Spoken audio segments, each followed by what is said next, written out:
আমি দাঁড়িয়ে আছি, দেখেন আমার পা থেকে মাথা পর্যন্ত সোজা, আমার কোমর বাঁকা অবস্থায় আমি দাঁড়াইনি, আমার ঘাড়ও এইরকম বাঁকা না। এই মর্যাদা আল্লাহ তাআলা দান করেছেন। সৃষ্টিতে দ্বিতীয় কোনো প্রাণী চোখ মেলে দেখবেন না যারা পা থেকে মাথা পর্যন্ত সোজা, আর কোন প্রাণী নেই। একমাত্র প্রাণী এই মানুষ জাতি। এই মানুষ জাতিকে আল্লাহ এই মেহেরবানি করলেন, করে বললেন যে দেখো এই মাথা তোমাদের সোজা করে সমুন্নত করে খাড়া করে পয়দা করেছি, সাবধান আমার কোনো সৃষ্টির সামনে এই মাথা নত হবে না। এই মাথা শুধু নত হবে আমার কাছে, আমি আল্লাহ তাআলার কাছে, আর কারো কাছে হবে না।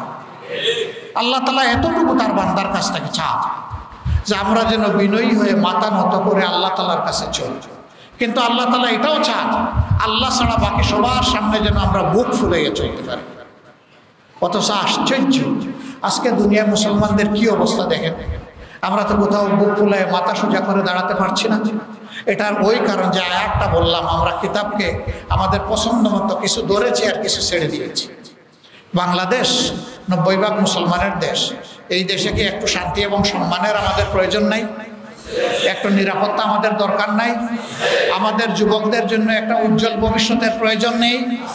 যদি এই সবটুকু পেতে হয়, আল্লাহর কসম এই সবটুকু আল্লাহ তাআলা কালামে হাকিমে দান করেছেন, এর বাইরে কোথাও নেই। আমরা যখন কোনো মেহমান দাওয়াত দিয়ে আনি আমাদের বাড়িতে, তখন খাওয়া দাওয়া শেষে কিছু হাদিয়া তাদের হাতে তাওফিক মোতাবেক তুলে দেওয়ার চেষ্টা করি। তো মহান রব্বুল আলামিনকে তার হাবিবকে দাওয়াত দিয়ে মায়ার সাথে নিয়ে গেলেন। এবার তার হাবিবকে আল্লাহ তাআলা কি উপহার দিলেন? চমৎকার উপহার। 50 ওয়াক্তের নামাজ উপহার দিয়ে বললেন, এটি আপনার এবং আপনার উম্মতের জন্য কিয়ামত পর্যন্ত আমার পক্ষ থেকে উপহার, হাদিয়া। নবী করিম সাল্লাল্লাহু আলাইহি সাল্লাম খুশিতে আপ্লুত হয়ে তিনি আল্লাহ তাআলার কাছ থেকে বিদায় নিলেন। ফেরার পথে হযরত মূসা আলাইহিস সালামের সাথে মোলাকাত। জিজ্ঞেস করলেন, ওগো নবী, আমার তো এই নসিব হয় নাই, আমাকে আল্লাহ তাআলা তুরের পাদদেশে তুর উপত্যকায় আমাকে দাওয়াত দিয়েছিলেন, সেখানে আল্লাহ তাআলা আমার সাথে কথাবার্তা বলেছিলেন, কিন্তু এটা তো জমিনে ছিল, আমি ছিলাম জমিনে, মাওলা ছিলেন তার অবস্থানে। আপনাকে তো আল্লাহ তাআলা রাফা করে উপরে নিয়ে গেছে, তো নিশ্চয়ই আল্লাহ তাআলা বড় কোনো উপহার আপনাকে দান করেছেন, সেটা কি? রাসূলুল্লাহ সাল্লাল্লাহু আলাইহি সাল্লাম বললেন, আমার এবং আমার উম্মতের জন্য আল্লাহ তাআলা চমৎকার উপহার দিয়েছেন 50 ওয়াক্তের সালাত। সুবহানাল্লাহ। হযরত মূসা আলাইহিস সালাম বললেন, নবী, আমি যতটুকু বুঝি আপনার উম্মত 50 ওয়াক্তের ভার বহন করতে পারবে না। আপনি মওলায়ে আজিমের দরবারে ফিরে যান, আপনি তার দরবারে আপিল করেন, তিনি যেন কিছু লাঘব করে দেন, হালকা করে দেন, কমায় দেন। এ পরামর্শ খুব পছন্দ হলো। ফিরে গেলেন, গিয়ে বললেন, হে আল্লাহ তাআলা, আপনার মেহেরবানির জন্য আপনার দরবারে অসংখ্য অসংখ্য শুকরিয়া, কিন্তু আমার ভয় হচ্ছে যে আমার উম্মত এই গুরুদায়িত্বের ভার বহন করতে পারবেন না। মেহেরবানি করে কুদরতের শান থেকে আপনি কি মহব্বত করে কিছু কমিয়ে দিবেন? আল্লাহ তাআলা বললেন, যাও, আরো 10 রিডিউস করে দিলাম। এইভাবে ফিরে আসেন। মূসা আলাইহিস সালাম বলেন যে না, পারবে না, আবার যাও, আবার যাও। 5বার যাওয়ার পরে আল্লাহ তাআলা তাকে বললেন, ঠিক আছে, এটাকে রিডিউস করে 5 ওয়াক্তে এনে দিলাম। এবারও তিনি যখন মুলাকাতে এসেছেন, বলেন যে পারবে কি? কই যে আমাকে ক্ষমা করবেন, আমি লজ্জিত, আমি আর যেতে পারবো না আল্লাহর দরবারে। দোয়া করেন যে এর উপরে যেন আল্লাহ বারাকা দেন। ফিরে আসার সময় বললেন, নবী, তোমার জন্য সুসংবাদ, প্রথমে যে 50 ওয়াক্ত তোমাকে উপহার দিয়েছিলাম, তোমার আবেদনের প্রেক্ষিতে এটাকে কমিয়ে 5 ওয়াক্ত করার কারণে তোমাদের প্রতি আমার মেহেরবানি কমবে না। 50 ওয়াক্ত আদায় করলে যেটুকু মেহেরবানি, যেটুকু সওয়াব হতো, এই 5 ওয়াক্তেই আমি তা দান করে দিলাম। সালাত সেই ইবাদত, এতই মজাদার ইবাদত। আল্লাহর হাবিব বলছেন যে আমার মেরাজ হয়েছে একবার, আর আমার উম্মতের মেরাজ হবে দিনে 5 বার। বান্দা তুমি যখন দাঁড়াও তোমার মাওলার সামনে, তোমার যেন এই ইয়াকিন থাকে, দৃঢ় বিশ্বাস থাকে যে তুমি তোমার আল্লাহকে দেখছো, তোমার রবকে তুমি দেখছো, তোমার অন্তরের চোখ দিয়ে দেখছো। যদি এ পরিমাণ মজবুত ঈমান তোমার না থাকে, তাহলে এর নিচে যেন না থাকে, তুমি বিশ্বাস করবে যে তোমার আল্লাহ তোমাকে দেখছে। এই সালাতে তোমার প্রত্যেকটি নড়া চড়া, উল্টা বসা, বলা করা সব কিছু আল্লাহ দেখছে। আল্লাহর হাবিব সুসংবাদ দিয়ে বলেন, বান্দা আর তার মাহবুদ, আবেদ আর মাহবুদের মধ্যে দূরত্ব সবচেয়ে কম থাকে যখন বান্দা সিজদায় পড়ে। সেজদা ইবাদতের, নামাজের মগজ।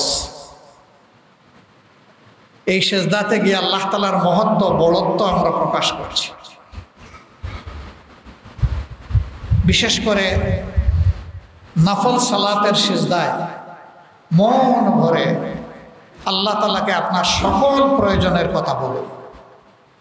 আপনি আরবি ভাষায় বলতে পারেন আলহামদুলিল্লাহ, আপনি ওইটা না পারেন আল্লাহর দেওয়া ভাষা, এটাও আল্লাহর দান, এই ভাষাই মন খুলে বলে। এই একটা জায়গা মানুষের জন্য দুনিয়ায় যেখানে চাইতে কোনো লজ্জা লাগে না, বরঞ্চ প্রশান্তিতে মন ভরে ওঠে, এটি হচ্ছে আল্লাহ তাআলার কাছে চাওয়া। আর এই চাওয়াটা যদি রাতের শেষ অংশে হয়, যখন নিঝুম ঘুমে সমস্ত প্রকৃতি আচ্ছন্ন, শুধু মানুষ না, সমস্ত প্রাণী জগৎ, এমনকি গাছপালা সব কিছু নিতর নিস্তব্ধ হয়ে যায়, তখন কিছু সংখ্যক বান্দাকে আল্লাহ তাআলা তৌফিক দেন, বিছানার সাথে তাদের পিঠ আর জোড়া লাগানো থাকে না, বিছানা থেকে আলাদা হয়ে যায়। তখন সে তাহারাত হাসিল করে, গোসল হোক, ওযু হোক, অথবা ওজরের ক্ষেত্রে সেটা তায়াম্মুম হোক, সেই অবস্থায় বান্দা আল্লাহর শানে যদি দাঁড়ায় সেজদায় গিয়ে ওই কাজটা করে আল্লাহু আকবার। বিশেষ করে আমরা যখন জেলে যেতাম এই মজাটা অন্যরকম অনুভব করতাম। লাল চারটা দেয়াল গোটা দুনিয়া থেকে আমাদেরকে বিচ্ছিন্ন করে ফেলেছে, কিন্তু আমাদের আল্লাহ থেকে বিচ্ছিন্ন করতে পারে নাই। দুনিয়ার কোনো মানুষ আমাদের কাছে ভিড়তে পারতো না, আপনজন নাই, প্রিয়জন নাই, কিন্তু আমাদের আল্লাহ আমাদের সাথে থাকে। এই সময়ের মজাটাই আলাদা। বলবেন তাইলে কি আমরা জেলেই থাকবো নাকি আর দেবেন? না না, জেল নবীওয়ালা সুন্নত। রাসূল করিম সাল্লাল্লাহু আলাইহি সাল্লাম তার জিন্দেগিতে তিনি 23 বৎসরের নবুয়তের হায়াত পেয়েছিলেন, কিন্তু জেলে তো মাত্র 3 বছর ছিল, বাকি 20 বছর তিনি মুক্ত ময়দানে ছিলেন। তিনি হেদায়েতের চাষ করেছেন। আলহামদুলিল্লাহ, আল্লাহ তাআলা সেই সালাত আমাদেরকে আদায় করার তৌফিক দিয়েছেন। রব্বে করিমের দরবারে দোয়া করি, অতীতের ফেলে আসা দিনগুলা সব কয়টি সালাতের রুকু, সিজদা, কিয়াম, কিরাত, তাসবিহ, তাশাহুদ সব কিছুকে আল্লাহ কবুল করুন, এবং এগুলা কবুল করে জাহান্নামকে আমাদের থেকে দূরে আল্লাহ তাড়াইয়ে দিন। আমাদের আর জাহান্নামের মধ্যে আল্লাহ তাআলা ব্যবধান তৈরি করে দিন। বিশেষ করে এই মসজিদ প্রতিষ্ঠায়, পরিচালনায়, এই মসজিদের মিম্বরে, মেহরাবে যারা খেদমত আঞ্জাম দিয়েছেন এবং যুগ যুগ ধরে এই মসজিদে যারা এসে সালাত আদায় করেছেন, এখন যারা করছেন, আল্লাহ তাআলা তাদের সকলের বন্দেগীকে কবুল করুন, তাদের খেদমতকে কবুল করুন, তাদের যোগ্যতা খেদমতের আরও বাড়িয়ে দিন। আল্লাহ তাআলার মকবুল গুলামি করার তৌফিক আমাদেরকে দান করুন। আর যারা আমাদের ছেড়ে চলে গেছেন, আল্লাহ রাব্বুল আলামিন তাদের কবরগুলোকে জান্নাতের নূর দিয়ে জাইয়ানা করে দিন। মাবুদ তার মায়ার জান্নাতের সাথে ওই সমস্ত মানুষগুলার কবরের সাথে এক একটা জানালা আল্লাহ তাআলা খুলে দিন।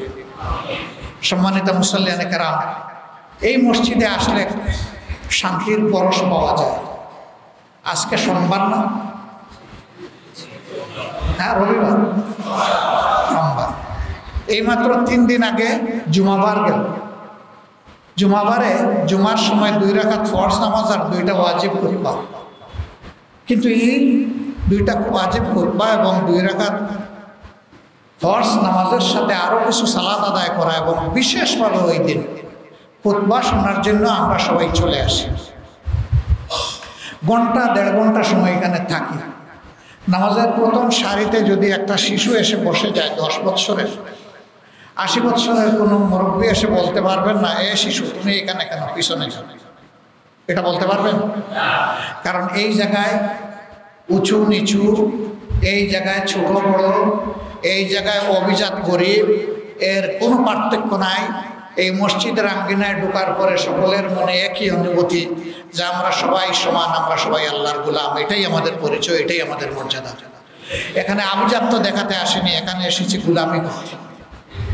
এই যে গোলামের মানসিকতা নিয়ে আল্লাহর দরবারে আমরা ঢুকি, দুনিয়ার শ্রেষ্ঠতম জায়গা মসজিদে, এখানে শান্তি কি জন্য থাকে? এই মিম্বর থেকে যখন খতিব সাহেব কথা বলেন, আল্লাহর কসম তিনি কোনো মন গড়া কথা বলেন না। তিনি কথা বলেন কিতাবুল্লাহ এবং সুন্নতে রাসূলুল্লাহ সাল্লাল্লাহু আলাইহি সাল্লাম থেকে। তিনি যখন নামাজের ইমামতি করেন তখন নকশা কদম রাসূল পাক সাল্লাল্লাহু আলাইহি সাল্লামের তরিকায় তিনি নামাজ আদায় করেন। এই জন্য আমরা এই গভীর বিশ্বাস নিয়ে তার পিছনে তাকে ইক্তেদা করি, অনুসরণ করি যে আল্লাহ তাআলা তার ইমামতিতে আমাদের সালাতকে আল্লাহ কবুল করবেন। যেহেতু এটা আল্লাহর বিধান এবং নবীওয়ালার তরিকায় হয়, সেই জন্য এই সৌন্দর্য, এই শৃঙ্খলা, এই শান্তি। কিন্তু এই নামাজ থেকে বের হয়ে আমরা যখন রাস্তায় নামি তখন কি সেই শান্তিটা আমরা পাই? যখন পরিবারে ফেরত যাই পাই, যখন ব্যবসায় বসি পাই, যখন আমরা চাকরি বাকরি করি তখন পাই, যখন রাষ্ট্রে আমার কোনো নাগরিক কোনো অধিকার আদায় করতে যাই তখন কি পাই?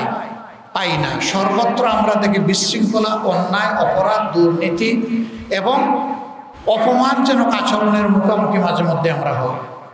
আমার মা, আমার বোন, আমার মেয়ে গড়ে থাকা অবস্থায় যেটুকু সম্মান ইজ্জত পায়, বাইরে গেলে সেটা পায় না, কর্মস্থলে আরও কমে যায়। অথচ আমরা একটা মুসলমানের দেশ। কেন এটা? এর মূল কারণ এখানে আল্লাহকে অনুসরণ করা হয়, আল্লাহ তাআলার সাথে তার হাবিবে পাক সাল্লাল্লাহু আলাইহি সাল্লামকে অনুসরণ করা হয়। আর বাইরে যাওয়ার পরে আমরা আল্লাহর কিতাব এবং রাসূল করিম সাল্লাল্লাহু আলাইহি সাল্লামের সুন্নাহ ছেড়ে দিই। আমরা তখন আমাদের মন মতো চলি। আমরা বলি এটা আমাদের সমাজের বিধান। এই সমাজ কার জন্য? এই সমাজ কে গড়েছে? এই সমাজ মানুষের জন্য এবং এই সমাজ গড়েছে মানুষ। অতএব সমাজের দোহাই দিয়ে আল্লাহর দরবার থেকে আমরা বাঁচতে পারবো না। এটি আমার ফতোয়া নয় ভাই, আমার আল্লাহ তাআলা ফতোয়া দিচ্ছেন। আফাতুমিনুনা বিবাদিল কিতাবি ওয়া তাকফুরুনা বিবাদ। তোমরা কি হে বান্দারা আমার দেওয়া কিতাবের কিছু মানবে আর কিছু তাকফির করবে, অস্বীকার করবে? যদি এমন আচরণ হয় তাহলে কি হবে? ফামা জাযাউ মান ইয়াফআলু যালিকা মিনকুম। তোমাদের মধ্য থেকে যারা এরকম আচরণ করবে তাদের জন্য পাওনা আল্লাহর দরবারে আর কি হতে পারে? ইল্লা খিজুন ফিল হায়াতিদ দুনিয়া। আল্লাহ তাআলা এই দুনিয়ার জীবনে তাকে বেইজ্জত করবেন। নাউজুবিল্লাহ। আল্লাহ যাকে বেইজ্জত করবেন তার আর কিছু বাকি থাকবে? তার জন্য শুধু ধ্বংস, শুধু বরবাদি। এটা আমাদের হাতের কামাই ভাই। যাহারাল ফাসাদু ফিল বাররি ওয়াল বাহরি বিমা কাসাবাত আইদিন নাস। যা কিছু জলে স্থলে অন্তরিক্ষে হচ্ছে সব মানুষের হাতের কামাই। আল্লাহ রাব্বুল আলামিন আমাদের সকলকে এইটুকু বোঝার তৌফিক দান করুন যে আমরা আল্লাহর সৃষ্টিতে সেরা, এটা নিজেরা চেষ্টা করে হয়নি। এ মর্যাদা আল্লাহ তাআলা আমাদেরকে দান করেছেন। আমি দাঁড়িয়ে আছি, দেখেন আমার পা থেকে মাথা পর্যন্ত সোজা, আমার কোমর বাঁকা অবস্থায় আমি দাঁড়াইনি, আমার ঘাড়ও এইরকম বাঁকা না। এই মর্যাদা আল্লাহ তাআলা দান করেছেন। সৃষ্টিতে দ্বিতীয় কোনো প্রাণী চোখ মেলে দেখবেন না যারা পা থেকে মাথা পর্যন্ত সোজা, আর কোনো প্রাণী নেই। একমাত্র প্রাণী এই মানুষ জাতি।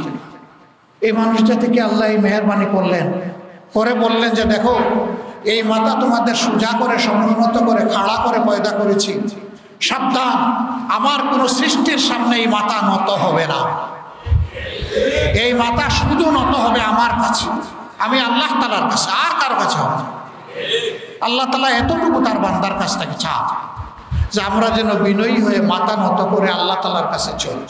কিন্তু আল্লাহ তাআলা এটাও চান আল্লাহ ছাড়া বাকি সবার সামনে যেন আমরা বুক ফুলাইয়ে চলতে পারি। অথচ আশ্চর্য, আজকে দুনিয়ার মুসলমানদের কি অবস্থা দেখেন। আমরা তো কোথাও বুক ফুলায় মাথা সোজা করে দাঁড়াতে পারছি না। এটার ওই কারণ যে আয়াতটা বললাম, আমরা কিতাবকে আমাদের পছন্দ মতো কিছু ধরেছি আর কিছু ছেড়ে দিয়েছি। বাংলাদেশ 90% মুসলমানের দেশ। এই দেশে কি একটু শান্তি এবং সম্মানের আমাদের প্রয়োজন নাই? একটু নিরাপত্তা আমাদের দরকার নাই? আমাদের যুবকদের জন্য একটা উজ্জ্বল ভবিষ্যতের প্রয়োজন নেই? যদি এই সবটুকু পেতে হয়, আল্লাহর কসম এই সবটুকু আল্লাহ তাআলা কালামে হাকিমে দান করেছেন, এর বাইরে কোথাও নেই। আল্লাহ তাআলা কোরআন শরীফের সর্বশেষ যে আয়াত নাযিল করেছেন, এটার মাধ্যমে এটা স্পষ্ট করে দিয়েছেন, আল-ইয়াওমা আকমালতু লাকুম দীনাকুম ওয়া আতমামতু আলাইকুম নি'মাতি ওয়া রাদিতু লাকুমুল ইসলাম দীনা। এটা রাসূল করিম সাল্লাল্লাহু আলাইহি সাল্লামের পর বিদায় হজের সময়ে মিনার ময়দানে আইয়ামে তাশরিকের দিনে নাজিল হয়েছিল। আল্লাহ তাআলা সাফ জানিয়ে দিলেন, আজকে আমার পক্ষ থেকে মানব জাতির চলার যে বিধান, আজকে এটাকে এই আয়াতের মাধ্যমে পরিপূর্ণ করে দিলাম। বলেন সুবহানাল্লাহ। এইটাই কোরআন শরীফের 6666 নম্বর আয়াত বা সর্বশেষ আয়াত। এরপরে আল্লাহ তাআলা বললেন, ওয়া আতমামতু আলাইকুম নি'মাতি, আর হে বান্দারা, আমার নিয়ামত ছাড়া দুনিয়া এক চুল পরিমাণ বাঁচতেও পারবে না, চলতেও পারবে না। যদি আমার নিয়ামত পেতে চাও, তাইলে কোরআনকে নিয়ামতের জরিয়া বানিয়ে দিলাম। সুবহানাল্লাহ। এখন কোরআন ছেড়ে কি নিয়ামত কোথাও পাওয়া যাবে? আর নিয়ামত না পাইলে কি শান্তি এবং সম্মান পাওয়া যাবে? আসেন, 90% মুসলমানের এই দেশে আমরা সিদ্ধান্ত নেই, অতীতে যা হয়েছে হয়েছে, আল্লাহ আমাদেরকে ক্ষমা করুন। আস্তাগফিরুল্লাহ, ইন্নাল্লাহা গফুরুর রহিম। হে আল্লাহ, আমরা ইস্তেগফার করলাম, তুমি অবশ্যই ক্ষমাশীল এবং মেহেরবান, তুমি আমাদেরকে ক্ষমা করো। আর এখন থেকে আমরা সিদ্ধান্ত নেই, আগামীতে আমার ব্যক্তি জীবন, পরিবারের জীবন, রাষ্ট্রীয় জীবন, সমাজ জীবন এবং আন্তর্জাতিক জীবন, সব জায়গায় কোরআনের বিধান আমরা মানবো, এর বাইরে ইনশাআল্লাহ আমরা যাব না। জাতীয় জীবনে এই সিদ্ধান্তের সময় ঘনায় আসতেছে। আমি এটা বলবো না আপনারা আমাকে ভোট দেবেন, আমি এটাও বলবো না আমার দলকে আপনারা ভোট দেবেন, কিন্তু আমার দাওয়াত হচ্ছে আল্লাহ তাআলার বিধানের দিকে এবং রাসূল করিম সাল্লাল্লাহু আলাইহি সাল্লামের সুন্নাহর দিকে। আপনারা যাদের মাঝে এই বৈশিষ্ট্য পাবেন, আপনারা তাদের সহযোগী হবেন, সাহায্যকারী হবেন ইনশাআল্লাহ। আমরা কি এটা আশা করতে পারি? আলহামদুলিল্লাহ। যুবক বন্ধুরা, তোমাদের প্রতি আমার দাওয়াত, আল্লাহর কসম, আমি যতটুকু দ্বীন ইসলামকে বোঝার সুযোগ পেয়েছি, আল্লাহর মেহেরবানিতে কোরআন আমার অধ্যয়ন করার সুযোগ হয়েছে, জানি না কতটুকু বুঝ আমি ধারণ করতে পেরেছি। আমি তাওরাত অধ্যয়ন করেছি, আমি ইনজিল বা আপনার কি বলে বাইবেল আমি অধ্যয়ন করেছি। শুধু জবরটা আমি পাইনি, এই জন্য আমি অধ্যয়ন করতে পারি। আমি অধ্যয়ন করে যেটা বুঝেছি, যুগে যুগে আল্লাহর দ্বীন প্রতিষ্ঠিত হয়েছে যুবকদের ঘাড়ের উপরে। রাসূল করিম সাল্লাল্লাহু আলাইহি সাল্লামের কঠিন দিনের মক্কি জীবনের সঙ্গী যারা ছিলেন, সবচেয়ে কম যার বয়স ছিল তিনি হযরতে আলী ইবনে আবু তালিব কারিমুল্লাহি ওয়াজহু, যিনি ইসলামের চতুর্থ খলিফা, রাসূল করিম সাল্লাল্লাহু আলাইহি সাল্লামের আপন চাচাতো ভাই, এবং পরবর্তীতে তিনি মা ফাতিমার বিবাহ সূত্রে আল্লাহ রাসূল সাল্লাল্লাহু আলাইহি সাল্লামের জামাইও বটে। আর সবচেয়ে তার বয়স ছিল মাত্র 7 থেকে 8 বছর যখন তিনি ইসলাম কবুল করেন। আর সবচেয়ে বয়স্ক ব্যক্তিটি ছিলেন আল্লাহ রাসূল সাল্লাল্লাহু আলাইহি সাল্লামের ঘনিষ্ঠতম বন্ধু হযরতে আবু বকর সিদ্দিক রাদিয়াল্লাহু তাআলা।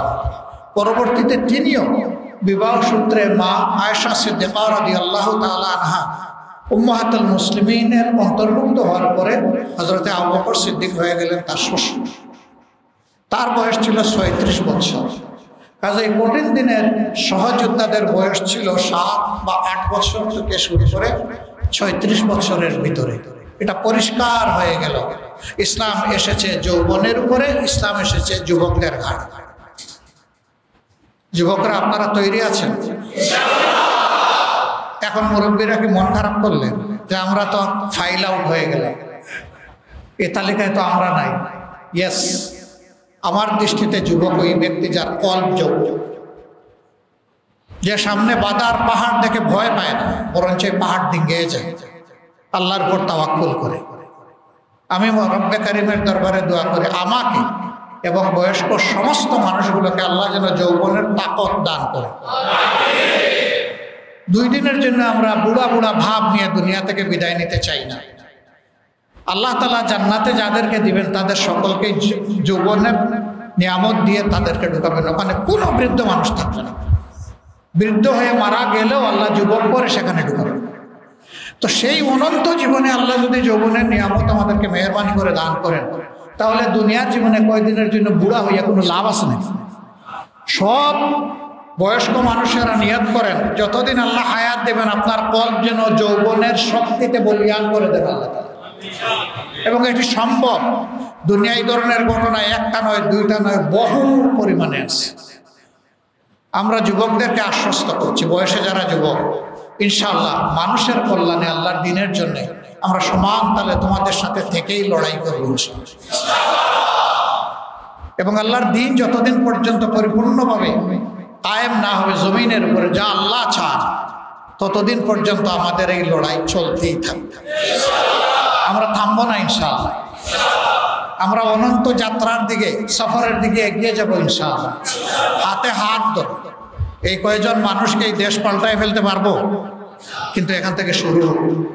আমার পরিবার, আমার আত্মীয় স্বজন, প্রতিবেশী, কর্মস্থলের সাথী, সঙ্গী, যে যেখানে বিচরণ করি, সব জায়গায় আমরা হকের এই আওয়াজ ইনশাআল্লাহ পৌঁছে দেব।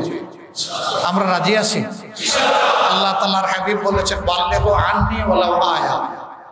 একটা আয়াতও যদি তোমার জানা থাকে আরেকজনকে তা পৌঁছে দাও। আমরা ইনশাআল্লাহ পৌঁছে দেব। আপনাদের কাছে আমি কৃতজ্ঞ। নামাজের পরে মূল্যবান সময় আপনারা ধৈর্য ধরে এখানে বসেছেন। এর প্রতিদান আমার কাছে নাই, কিন্তু আমার আল্লাহ তাআলার কাছে আছে।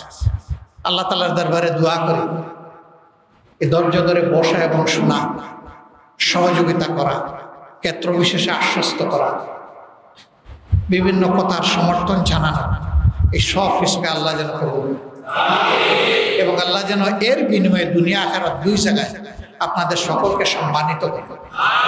এর বিনিময়ে আমাদের জমিনটা যেন আল্লাহ তাআলা কল্যাণ আর কল্যাণ দিয়ে ভরে দেন। আল্লাহ তাআলা আপনাদের হায়াতে, সিহাতে, ইজ্জতে, রিজকে, ইলমে এবং আমলে অফুরন্ত বারাকা দান করুন।